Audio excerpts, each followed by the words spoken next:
In Fijian mythology, Dakuwaqa was a shark god. He was guardian of the reef, fearless, strong, wild, and also a very jealous god. He was greatly feared and respected by fishermen, as he protected them from the dangers in the waters and evil denizens of the sea. Even till this day, rumors have it that Itoke elders, the indigenous people of Fiji, worship Dakuwaqa, and sometimes pour a bowl of carver into the sea for safety, and to gain special powers from him. The chiefs of the Cakaudrove, in the province of Fiji, are the direct descendants of Dakuwaqa, and they deem the shark to be a sacred creature. There are many myths on the origins of Dakuwaqa.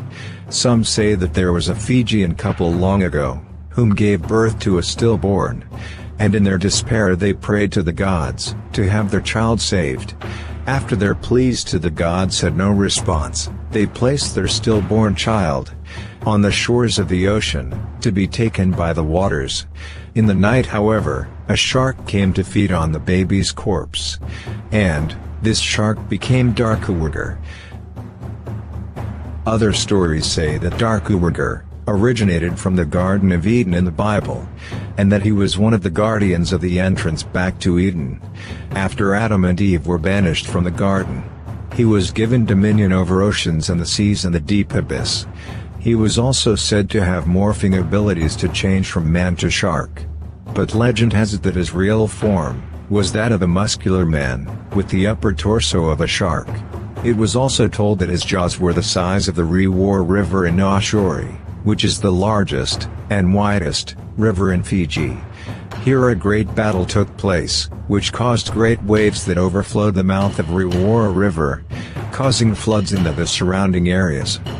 Dakuwaqa was said to be a strong-headed and often battled with other gods in the islands to prove his dominion.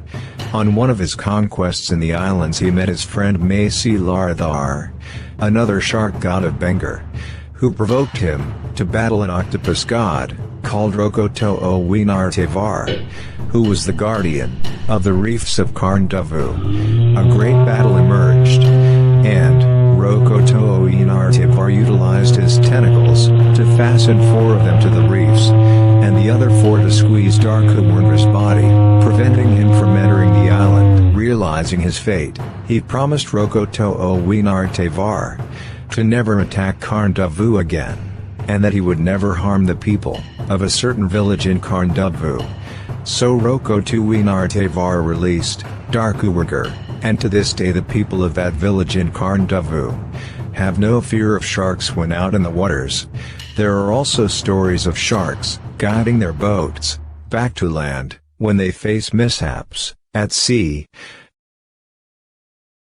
In a journal by William Floyd, who was a missionary in Dakuwaqa in the 1870s, he mentions that Dakuwaqa was very much a reality. When he came to Dakuwaqa on the government ship, the Lady Escott, there were signs that the ship had an encounter with a great fish, stating that the Scottish captain of the ship at the time saw a fish, which was 60 foot in length, brown spots on his back with the head of a shark, and a tail of a whale that came onto the ship, almost capsizing it. The Fijian crew on board proclaimed that this was Dakuwaqa. Whether you believe this myth or not is for you to decide, but there is no doubt that Fijians of the province of the Cakaudrove to this day will tell you stories of their encounters with this shark god of the deep, and how most of them were saved in the seas of Fiji.